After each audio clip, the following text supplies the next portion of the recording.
প্রিয় বন্ধুরা, আশা করি সবাই ভালো আছেন। আমি এক্সেলে আজকে আপনাদের জন্য একটা টিপস নিয়ে আসছি। সেটা হচ্ছে যে বারকোড। বারকোডের সাথে তো কম বেশি আমরা সবাই পরিচিত। আসলে আসলে বারকোড জিনিসটা কি? যে বারকোড হচ্ছে আপনার যে কোনো নাম্বার বা আপনার হচ্ছে কম্বিনেশন অফ নিউমেরিক আর আলফা নিউমেরিক নাম্বারের সমন্বয়ে আপনার একটা এনক্রিপশন কি টাইপের হয়। এই কিটাকে আপনি স্ক্যান করলে অটোমেটিক আপনার এর মধ্যে যে ইনফরমেশনটা আছে সেটা হাইলাইট হয়, তাই না? বিষয়টা আসলে এমন যে আপনার, আমরা যদি বারকোডটা বলি, দেখেন বারকোড দিয়ে আমরা একটু সার্চ দিলাম, বা ডিফাইন বারকোড, ডিফাইন বারকোড।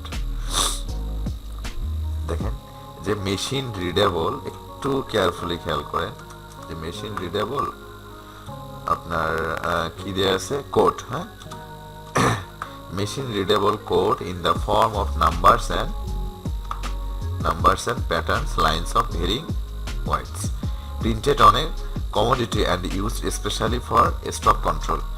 অর্থাৎ হচ্ছে আপনার এটা মেশিন রিড করে এবং স্পেশালি আপনার ওই আমরা যে বিভিন্ন শপে যে প্রোডাক্টগুলো কিনতে যাই, তারা আমরা একটা দেখি মেশিন ইউজ করে, সেই মেশিন দিয়ে আপনার কোডটাকে রিড করে। তো মজার বিষয়, আমরা অনলাইনে তো বিভিন্ন সাইটে আসলে বারকোড জেনারেটর বা কিভাবে জেনারেট করতে হয়, ইভেন আপনার ফোন দিয়ে সেগুলোকে কিভাবে অ্যাক্সেস করতে হয়, এগুলো আমরা দেখছি, তাই না? তো এখন আমি যেটা আপনাদেরকে দেখাবো সেটা হচ্ছে আপনার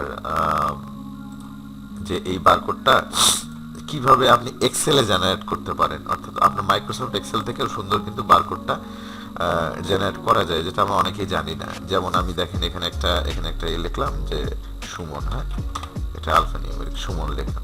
দেখেন অটোমেটিক একটা কি হয়ে গেছে, অটোমেটিক কিন্তু একটা বারকোড এখানে ক্রিয়েট হয়ে গেছে। আবার এখানে আপনি লেখেন 8547, দেখেন বাইরে ক্লিক করে অটোমেটিক একটা বারকোড চলে আসতেছে। আচ্ছা, তাহলে আমি কথা না বলি, আমরা দেখি যে আসলে এই বারকোডটাকে এক্সেলে কিভাবে এক্সিকিউট করা যায়। তো এজন্য আমরা প্রথমেই যে কাজটা করব, দেখেন আপনাদের সুবিধার্থে একটু জুম করে নিচ্ছি আমি। এখানে আমি লিখলাম হচ্ছে টেক্সট, একটু খেয়াল রাখবেন, এখানে লিখলাম টেক্সট আর এখানে হচ্ছে বারকোড, দুইটা আলাদা ফিল্ড।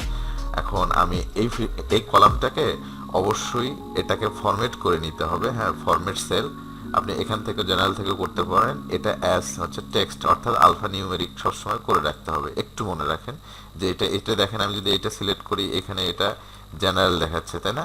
এটা এখানে জেনারেল দেখাচ্ছে, কিন্তু আপনার এই যে এটা এখানে জেনারেল, এখানে আপনি ইচ্ছা করলে এখানে হচ্ছে টেক্সট করে দিতে পারেন, এখানে অপশন আছে। তো যাই হোক, আমরা এখান থেকে টেক্সট করলাম এটা, আর হচ্ছে বারকোড। এখন এই বারকোডের একটা ফর্মুলা আছে, এই ফর্মুলাটা আপনাদেরকে একটু মনে রাখতে হবে। সেটা হচ্ছে আমি ফর্মুলাটা নোট ডাউন করে দিচ্ছি আপনাদেরকে। যে দেখেন যে ডাবল এ, আচ্ছা দেখেন ফর্মুলাটা দেখেন, এই যে ফর্মুলাটা আমি এখান থেকে আপনাদেরকে একটু দেখেন। এই যে এইটা হচ্ছে ফর্মুলা, ইকুয়াল আপনার হচ্ছে একটু মনে রাখবেন যে ইকুয়াল, তারপর হচ্ছে আপনার ইনভার্টেড কমা স্টার, তারপরে স্টার, আবার ইনভার্টেড কমা, দেন অ্যাম্বারসেন্ট সাইন।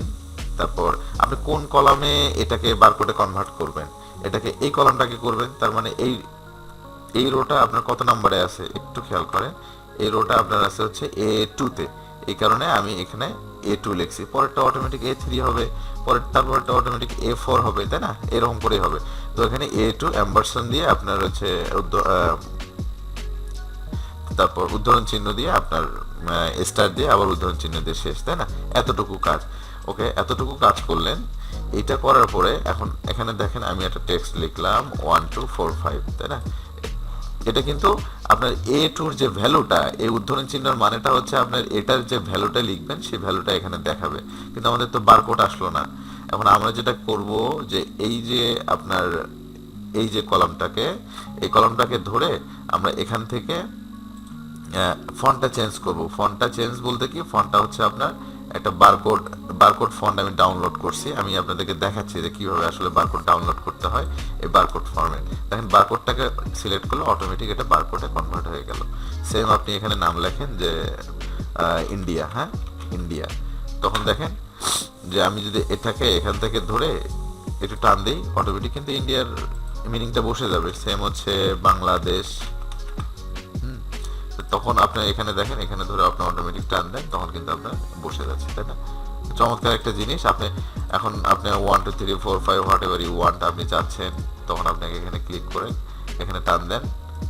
অথবা আমি যদি পুরো ফরম্যাটটাকে ধরে রাখি, এগুলো কিন্তু ব্ল্যাঙ্ক, হ্যাঁ এগুলো কিন্তু ব্ল্যাঙ্ক, এই জন্য অটোমেটিক মানে এটা বসে গেছে। তো আপনি যেটা কাজ করবেন সেটা হচ্ছে অটোমেটিক ধরে এখানে ছেড়ে দিবেন, তখন দেখেন এই নাম্বারে একটা বারকোড। আর মজার বিষয় যে আপনি যদি ফোন থেকে আপনি স্ক্যানার দিয়ে এটাকে স্ক্যান করেন, এই বারকোডটাকে অটোমেটিক এই নাম্বারটা আপনি পেয়ে যাবেন। তার মানে এখান থেকে কিন্তু আপনি এক্সেল থেকে, মাইক্রোসফট এক্সেল থেকে ইজিলি আপনার বারকোড প্রডিউস করতে পারেন, তাই না? খুব মজার একটা জিনিস এবং ট্রিক্স, যেটা আপনাদের অনেক কাজে লাগবে, বিশেষ করে যেসব স্টোর ম্যানেজমেন্ট সফটওয়্যার যারা ইউজ করে, অথবা আপনার অফিস ম্যানেজমেন্ট যারা করে, তাদের এই জিনিসগুলো প্রচুর লাগে। এই বারকোডগুলো রিড করার জন্য প্রচুর হেল্প করে এগুলো।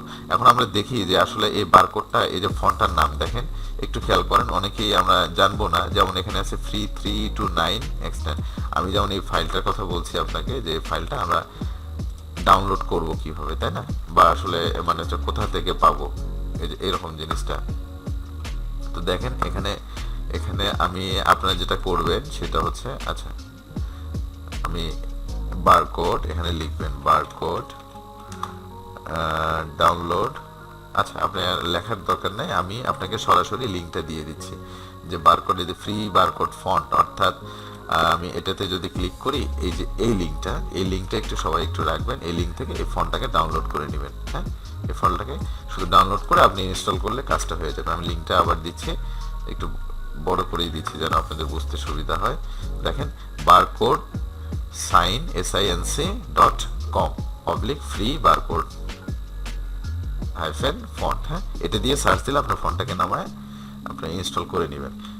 তো ওকে, আশা করি আপনাদের আসলে এক্সেল থেকে কীভাবে আমরা খুব সহজে বারকোড প্রডিউস করতে পারি, এই ভিডিওটা আপনাদেরকে অনেক ভালো লাগছে। যদি লাগে তাহলে অবশ্যই আমার চ্যানেলটি সাবস্ক্রাইব করে, লাইক, শেয়ার করে, কমেন্ট করে সাথে থাকবেন। ধন্যবাদ, সবাই ভালো থাকবেন।